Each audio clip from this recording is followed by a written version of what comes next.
Chapter 71. Clown. 'Twas in the bunch of grapes where indeed.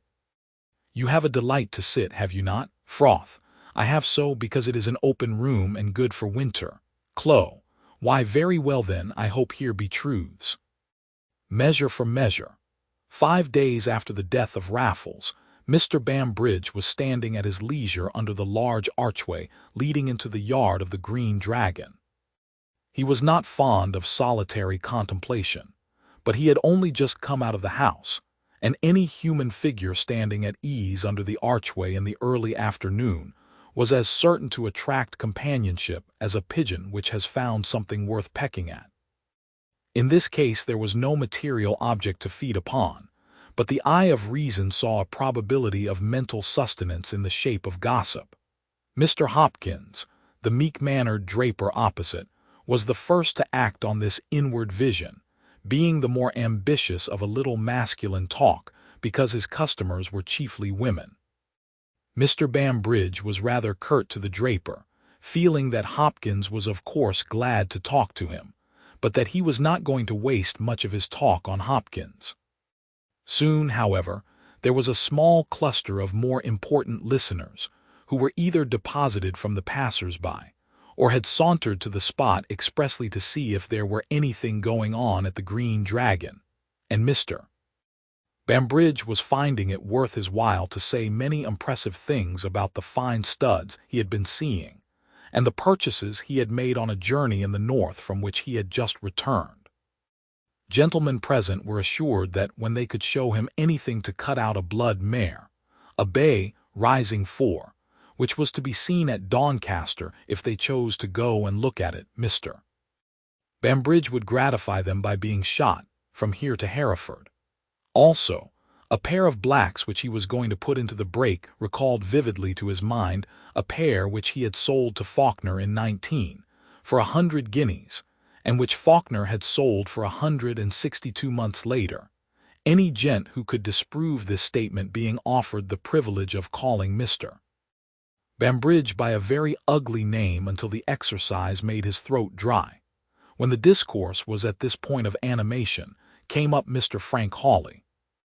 He was not a man to compromise his dignity by lounging at the Green Dragon, but happening to pass along the High Street and seeing Bambridge on the other side, he took some of his long strides across to ask the horse-dealer whether he had found the first-rate gig horse which he had engaged to look for. Mr. Hawley was requested to wait until he had seen a grey selected at Bilkley. If that did not meet his wishes to a hair, Bambridge did not know a horse when he saw it, which seemed to be the highest conceivable unlikelihood. Mr. Hawley, standing with his back to the street, was fixing a time for looking at the grey and seeing it tried, when a horseman passed slowly by. "Bulstrode," said 2 or 3 voices at once in a low tone, one of them, which was the draper, respectfully prefixing the Mr., but nobody having more intention in this interjectural naming than if they had said the Riverston coach, when that vehicle appeared in the distance. Mr. Hawley gave a careless glance round at Bulstrode's back, but as Bambridge's eyes followed it he made a sarcastic grimace. "By jingo, that reminds me," he began, lowering his voice a little. "I picked up something else at Bilkley besides your gig horse, Mr. Hawley. I picked up a fine story about Bulstrode. Do you know how he came by his fortune? Any gentleman wanting a bit of curious information, I can give it him free of expense. If everybody got their deserts, Bulstrode might have had to say his prayers at Botany Bay."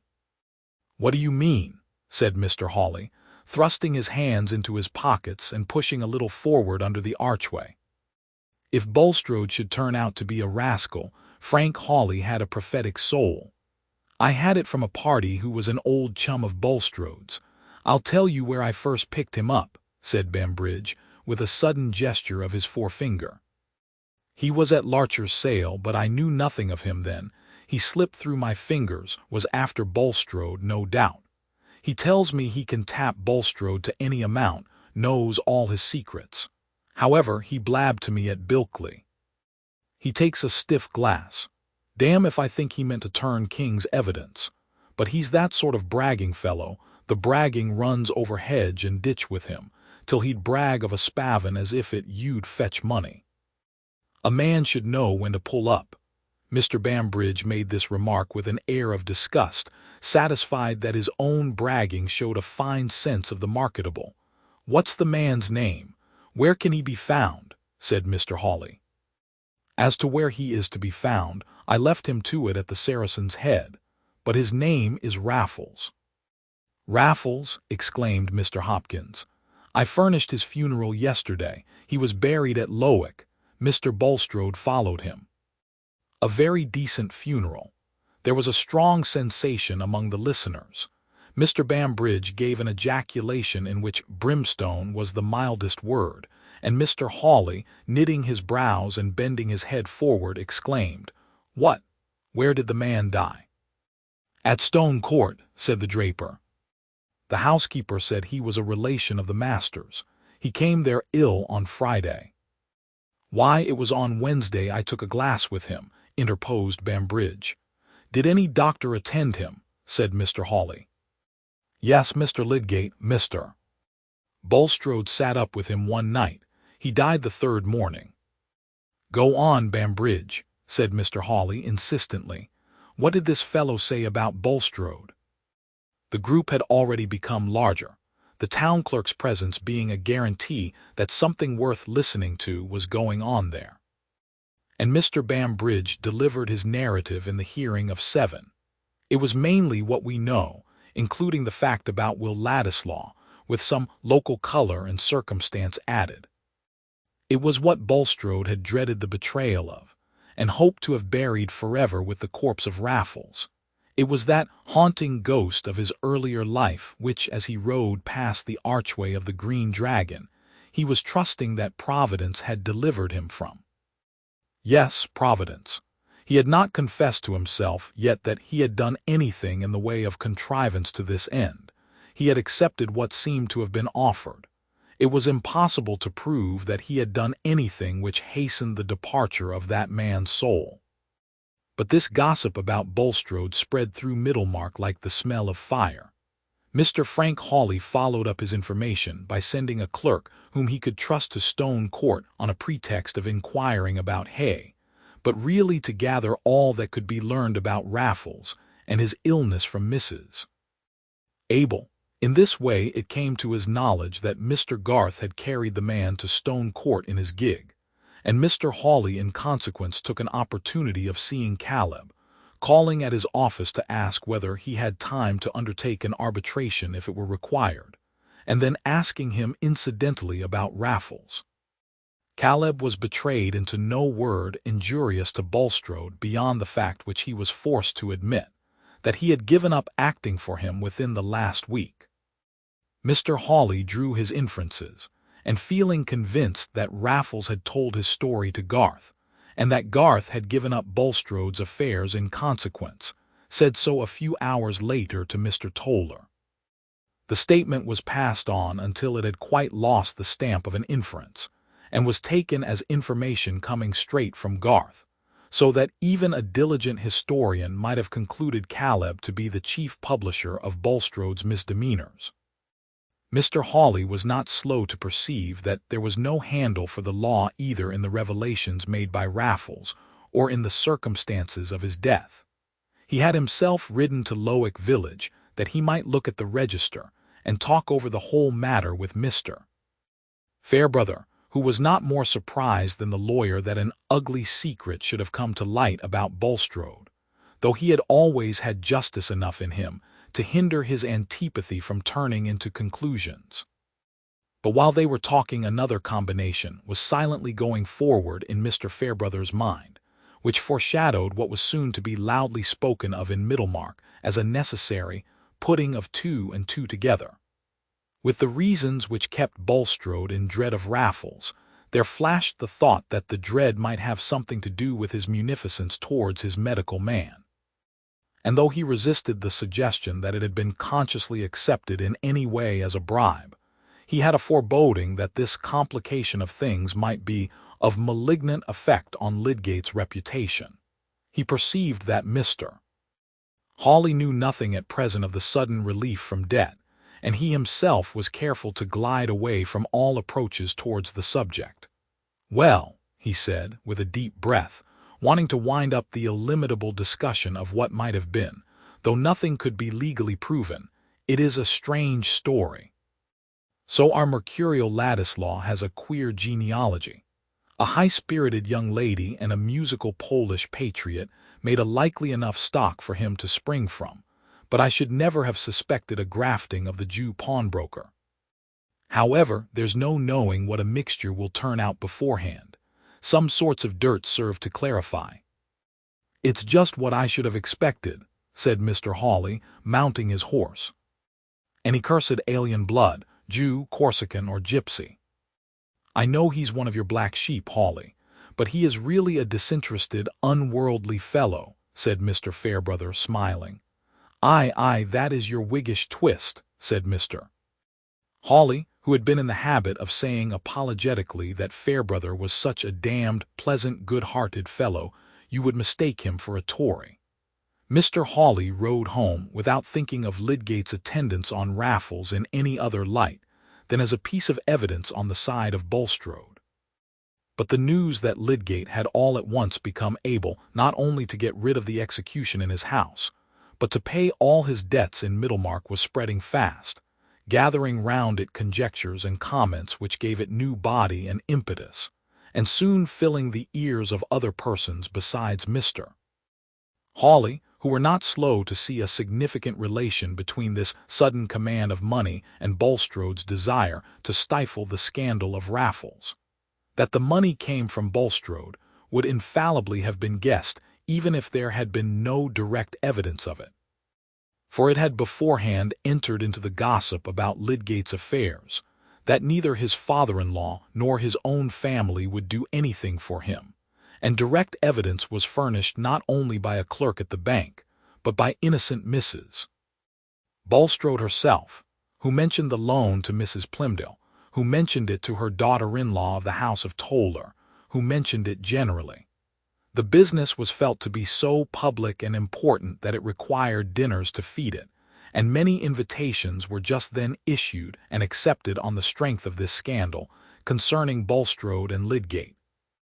Wives, widows, and single ladies took their work and went out to tea oftener than usual, and all public conviviality, from the Green Dragon to Dollop, gathered a zest which could not be won from the question whether the Lords would throw out the Reform Bill. For hardly anybody doubted that some scandalous reason or other was at the bottom of Bulstrode's liberality to Lydgate. Mr. Hawley, indeed, in the first instance, invited a select party, including the two physicians, with Mr. Toller and Mr. Wrench, expressly to hold a close discussion as to the probabilities of Raffles's illness, reciting to them all the particulars which had been gathered from Mrs. Abel in connection with Lydgate's certificate, that the death was due to delirium tremens. And the medical gentlemen, who all stood undisturbedly on the old paths in relation to this disease, declared that they could see nothing in these particulars which could be transformed into a positive ground of suspicion. But the moral grounds of suspicion remained. The strong motives Bulstrode clearly had for wishing to be rid of Raffles, and the fact that at this critical moment he had given Lydgate the help which he must for some time have known the need for. The disposition, moreover, to believe that Bulstrode would be unscrupulous, and the absence of any indisposition to believe that Lydgate might be as easily bribed as other haughty-minded men when they have found themselves in want of money, even if the money had been given merely to make him hold his tongue about the scandal of Bulstrode's earlier life. The fact threw an odious light on Lydgate, who had long been sneered at as making himself subservient to the banker for the sake of working himself into predominance, and discrediting the elder members of his profession. Hence, in spite of the negative as to any direct sign of guilt in relation to the death at Stone Court, Mr. Hawley's select party broke up with the sense that the affair had an ugly look. But this vague conviction of indeterminable guilt, which was enough to keep up much head-shaking and biting innuendo even among substantial professional seniors, had for the general mind all the superior power of mystery over fact. Everybody liked better to conjecture how the thing was than simply to know it, for conjecture soon became more confident than knowledge and had a more liberal allowance for the incompatible. Even the more definite scandal concerning Bulstrode's earlier life was, for some minds, melted into the mass of mystery, as so much lively metal to be poured out in dialogue, and to take such fantastic shapes as heaven pleased.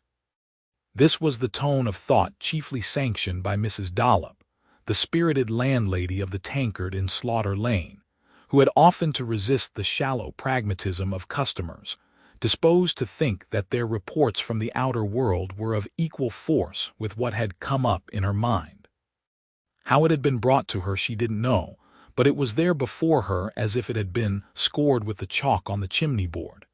As Bulstrode should say, his inside was that black as if the hairs of his head knowed the thoughts of his heart, he'd tear 'em up by the roots. "That's odd," said Mr. Limp, a meditative shoemaker, with weak eyes and a piping voice. "Why, I read in the Trumpet, that was what the Duke of Wellington said when he turned his coat and went over to the Romans." "Very like," said Mrs. Dollop. "If one rascal said it, it's more reason why another should. But hypocrite as he's been, and holding things with that high hand, as there was no parson the country good enough for him, he was forced to take old Harry into his counsel, and old Harry been too many for him." Aye, he's a complice you can't send out the country," said Mr. Crabbe the glazier, who gathered much news and groped among it dimly. "But by what I can make out, there's them says Bulstrode was for running away, for fear being found out before now." "He'll be drove away, whether or no," said Mr. Dill the barber, who had just dropped in. "I shaved Fletcher Hawley's clerk this morning. He's got a bad finger, and he says they're all of one mind to get rid of Bulstrode. Mr. The Siger is turned against him, and wants him out the parish. And there's gentlemen in this town says they'd as soon dine with a fellow from the hulks. And a deal sooner I would," says Fletcher. "For what's more against one's stomach than a man coming and making himself bad company with his religion, and giving out as the 10 Commandments are not enough for him, and all the while he's worse than half the men at the treadmill." Fletcher said so himself. "It'll be a bad thing for the town, though, if Bulstrode's money goes out of it," said Mr. Limp quaveringly. "There's better folks spend their money worse," said a firm-voiced dyer, whose crimson hands looked out of keeping with his good-natured face. "But he won't keep his money, by what I can make out," said the glazier. "Don't they say as there's somebody can strip it off him? By what I can understand, they could take every penny off him if they went to lawing." "No such thing," said the barber, who felt himself a little above his company at Dollop, but liked it none the worse. "Fletcher says it's no such thing. He says they might prove over and over again whose child this young Ladislaw was, and they'd do no more than if they proved I came out of the fens. He couldn't touch a penny." "Look you there now," said Mrs. Dollop indignantly. "I thank the Lord he took my children to himself, if that's all the law can do for the motherless. Then by that, it's no use who your father and mother is. But as to listening to what one lawyer says without asking another, I wonder at a man your cleverness, Mr. Dill. It's well known there's always 2 sides, if no more, else who'd go to law, I should like to know. It's a poor tale, with all the law as there is up and down, if it's no use proving whose child you are. Fletcher may say that if he likes, but I say, do Fletcher me." Mr. Dill affected to laugh in a complimentary way at Mrs. Dollop as a woman who was more than a match for the lawyers, being disposed to submit to much twitting from a landlady who had a long score against him. "If they come to lawing, and it's all true as folks say, there's more to be looked to nor money," said the glazier. "There's this poor creetur as is dead and gone. By what I can make out, he'd seen the day when he was a deal finer gentleman nor Bulstrode." "Finer gentleman, I'll warrant him," said Mrs. Dollop. "And a far personabler man, by what I can hear. As I said, when Mr. Baldwin, the tax-gatherer, comes in, a-standing where you sit, and says, Bulstrode got all his money as he brought into this town by thieving and swindling, I said, you don't make me no wiser, Mr. Baldwin. It set my blood a-creeping to look at him ever sin. Here he came into Slaughter Lane a-wanting to buy the house over my head. Folks don't look the color o' the dough tub and stare at you as if they wanted to see into your backbone for nothink. That was what I said, and Mr. Baldwin can bear me witness. And in the rights of it too, said Mr. Crabbe. For by what I can make out, this Raffles, as they call him, was a lusty, fresh-colored man as you'd wish to see, and the best o' company, though dead he lies in Lowick churchyard sure enough. And by what I can understand, there's them knows more than they should know about how he got there. I'll believe you, said Mrs. Dollop, with a touch of scorn at Mr. Crabbe's apparent dimness. When a man been 'ticed to a lone house, and there's them can pay for hospitals and nurses for half the countryside choose to be sitters up night and day, and nobody to come near but a doctor as is known to stick at nothink, and as poor as he can hang together, and after that so flush o' money as he can pay off Mr. Biles the butcher as his bill has been running on for the best o' joints since last Michaelmas was a 12-month. I don't want anybody to come and tell me as there's been more going on nor the prayer book's got a service for. I don't want to stand winking and blinking and thinking. Mrs.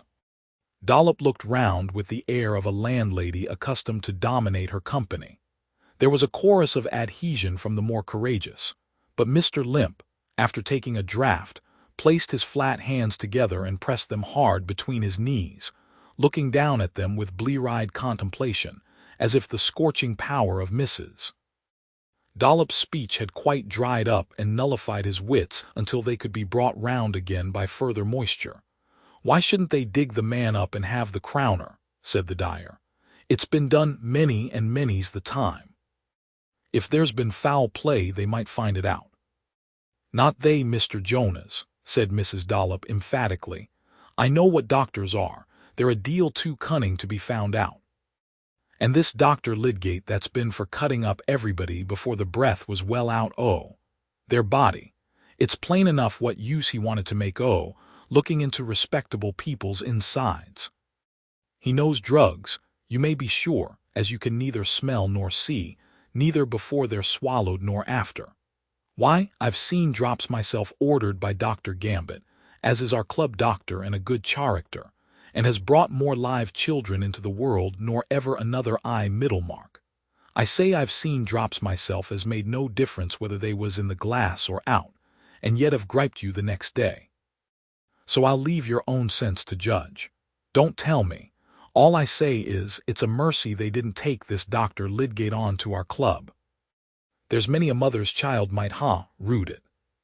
The heads of this discussion at Dollop had been the common theme among all classes in the town, had been carried to Lowick Parsonage on one side and to Tipton Grange on the other, had come fully to the ears of the Vincey family, and had been discussed with sad reference to poor Harriet by all Mrs. Bulstrode's friends, before Lydgate knew distinctly why people were looking strangely at him, and before Bulstrode himself suspected the betrayal of his secrets. He had not been accustomed to very cordial relations with his neighbors, and hence he could not miss the signs of cordiality.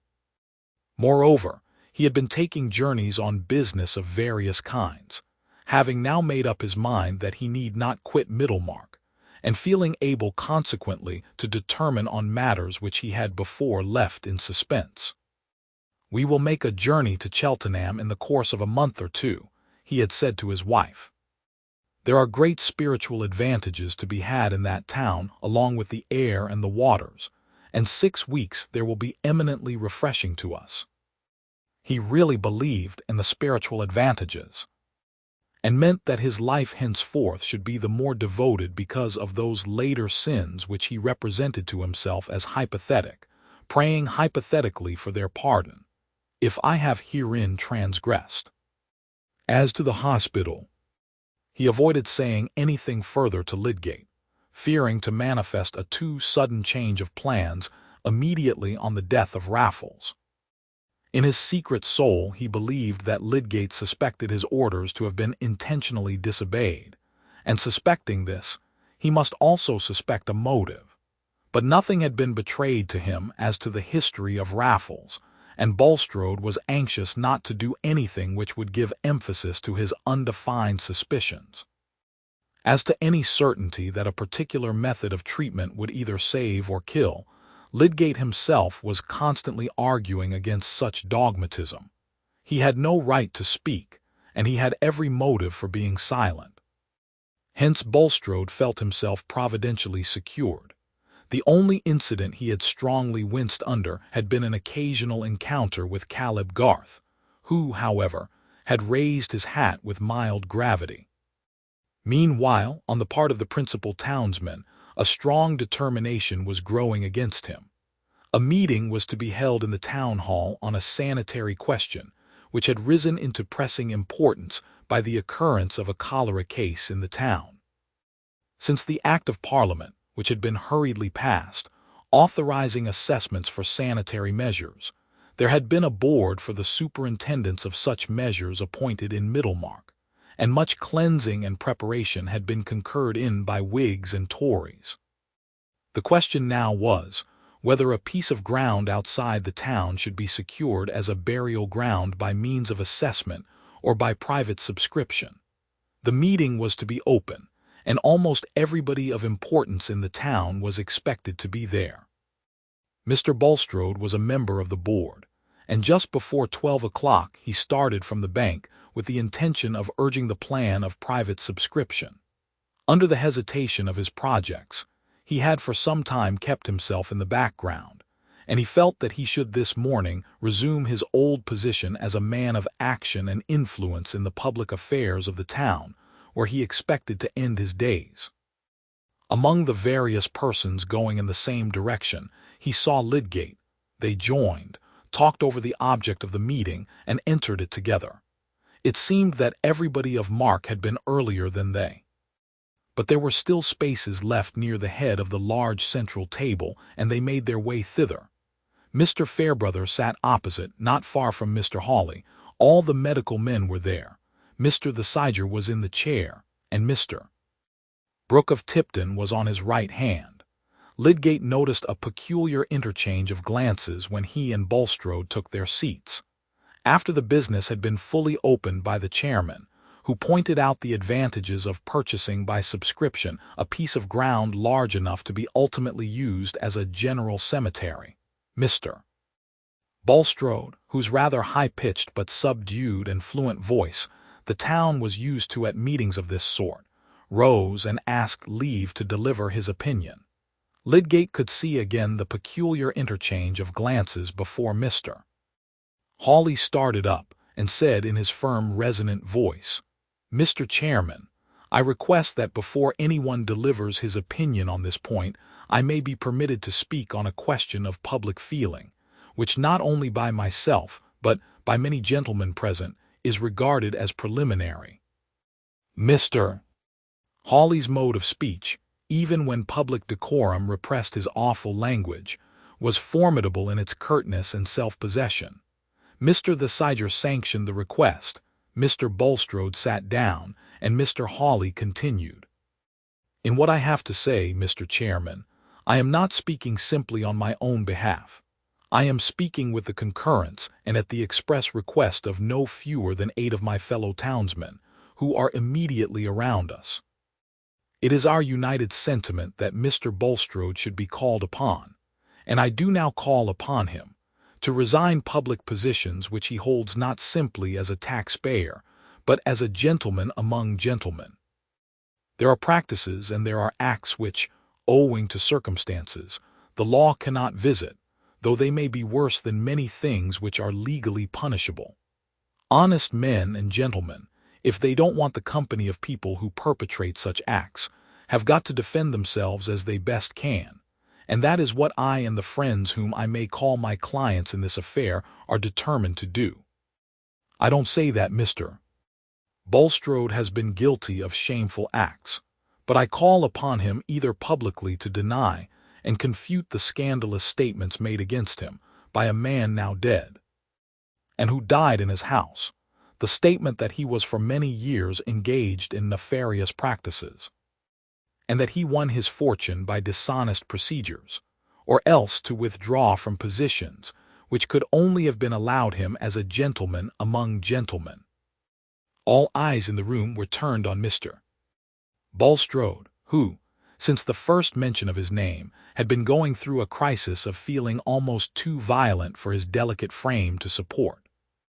Lydgate, who himself was undergoing a shock as from the terrible practical interpretation of some faint augury, felt, nevertheless, that his own movement of resentful hatred was checked by that instinct of the healer which thinks first of bringing rescue or relief to the sufferer, when he looked at the shrunken misery of Bulstrode's livid face.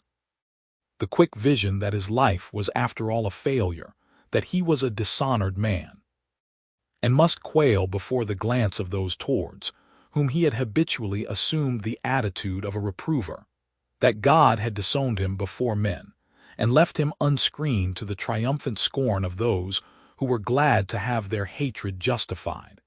The sense of utter futility in that equivocation with his conscience in dealing with the life of his accomplice, an equivocation which now turned venomously upon him with the full-grown fang of a discovered lie.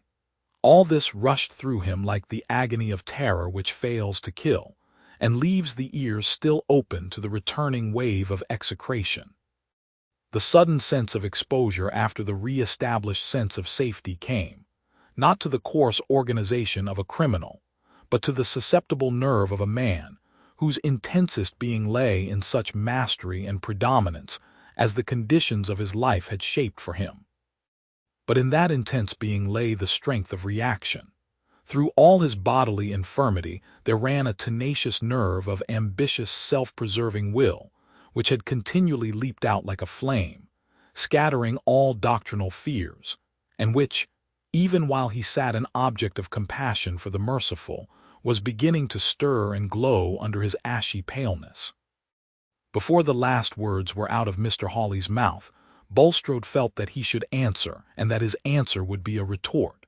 He dared not get up and say, "I am not guilty, the whole story is false." Even if he had dared this, it would have seemed to him, under his present keen sense of betrayal, as vain as to pull, for covering to his nakedness, a frail rag which would rend at every little strain. For a few moments there was total silence, while every man in the room was looking at Bulstrode. He sat perfectly still, leaning hard against the back of his chair. He could not venture to rise, and when he began to speak, he pressed his hands upon the seat on each side of him. But his voice was perfectly audible, though hoarser than usual, and his words were distinctly pronounced, though he paused between sentence as if short of breath.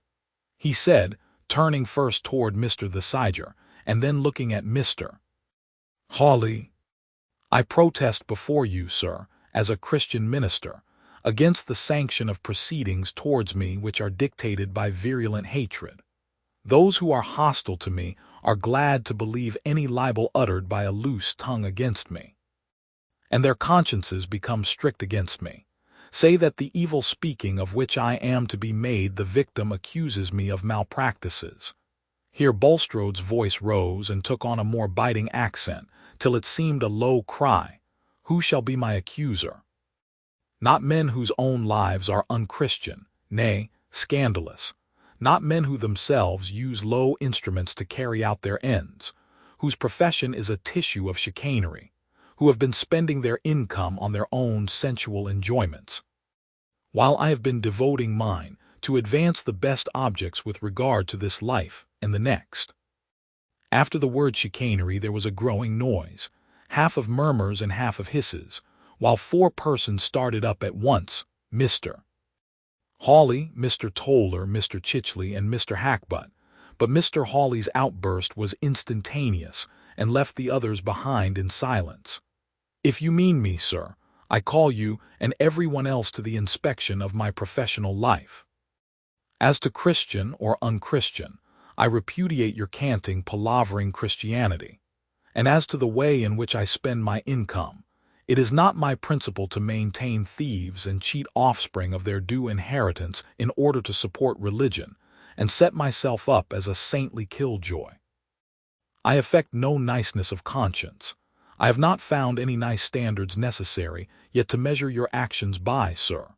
And I again call upon you to enter into satisfactory explanations concerning the scandals against you, or else to withdraw from posts in which we at any rate decline you as a colleague.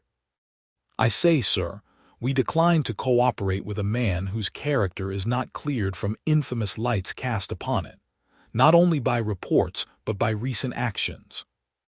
Allow me, Mr. Hawley, said the chairman, and Mr. Hawley, still fuming, bowed half impatiently, and sat down with his hands thrust deep in his pockets.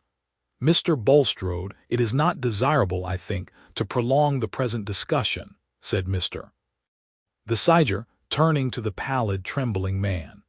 I must so far concur with what has fallen from Mr. Hawley in expression of a general feeling, as to think it due to your Christian profession that you should clear yourself, if possible, from unhappy aspersions. I for my part should be willing to give you full opportunity and hearing, but I must say that your present attitude is painfully inconsistent with those principles which you have sought to identify yourself with, and for the honor of which I am bound to care. I recommend you at present, as your clergyman, and one who hopes for your reinstatement in respect, to quit the room, and avoid further hindrance to business. Bulstrode, after a moment's hesitation, took his hat from the floor and slowly rose, but he grasped the corner of the chair so totteringly that Lydgate felt sure there was not strength enough in him to walk away without support. What could he do? He could not see a man sink close to him for want of help. He rose and gave his arm to Bulstrode, and in that way led him out of the room. Yet this act, which might have been one of gentle duty and pure compassion, was at this moment unspeakably bitter to him. It seemed as if he were putting his sign manual to that association of himself with Bulstrode, of which he now saw the full meaning as it must have presented itself to other minds. He now felt the conviction that this man, who was leaning tremblingly on his arm, had given him the £1,000 as a bribe, and that somehow the treatment of Raffles had been tampered with from an evil motive. The inferences were closely linked enough. The town knew of the loan, believed it to be a bribe, and believed that he took it as a bribe. Poor Lydgate, his mind struggling under the terrible clutch of this revelation, was all the while morally forced to take Mr. Bulstrode to the bank, send a man off for his carriage, and wait to accompany him home. Meanwhile the business of the meeting was dispatched, and fringed off into eager discussion among various groups concerning this affair of Bulstrode and Lydgate. Mr. Brooke, who had before heard only imperfect hints of it, and was very uneasy that he had gone a little too far in countenancing Bulstrode, now got himself fully informed, and felt some benevolent sadness in talking to Mr. Fairbrother about the ugly light in which Lydgate had come to be regarded. Mr. Fairbrother was going to walk back to Lowick. "Step into my carriage," said Mr. Brooke. "I am going round to see Mrs. Casaubon. She was to come back from Yorkshire last night. She will like to see me, you know." So they drove along, Mr. Brooke chatting with good-natured hope that there had not really been anything black in Lydgate's behavior, a young fellow whom he had seen to be quite above the common mark, when he brought a letter from his uncle Sir Godwin. Mr. Fairbrother said little. He was deeply mournful. With a keen perception of human weakness, he could not be confident that under the pressure of humiliating needs Lydgate had not fallen below himself. When the carriage drove up to the gate of the manor, Dorothea was out on the gravel and came to greet them. "Well, my dear," said Mr. Brooke, "we have just come from a meeting, a sanitary meeting, you know." "Was Mr. Lydgate there?" said Dorothea, who looked full of health and animation, and stood with her head bare under the gleaming April lights. "I want to see him and have a great consultation with him about the hospital. I have engaged with Mr. Bulstrode to do so." "Oh, my dear," said Mr. Brooke, We have been hearing bad news, you know." They walked through the garden towards the churchyard gate, Mr. Fairbrother wanting to go on to the parsonage. And Dorothea heard the whole sad story.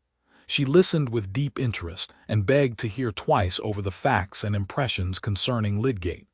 After a short silence, pausing at the churchyard gate and addressing Mr. Fairbrother, she said energetically, "You don't believe that Mr. Lydgate is guilty of anything base. I will not believe it. Let us find out the truth and clear him."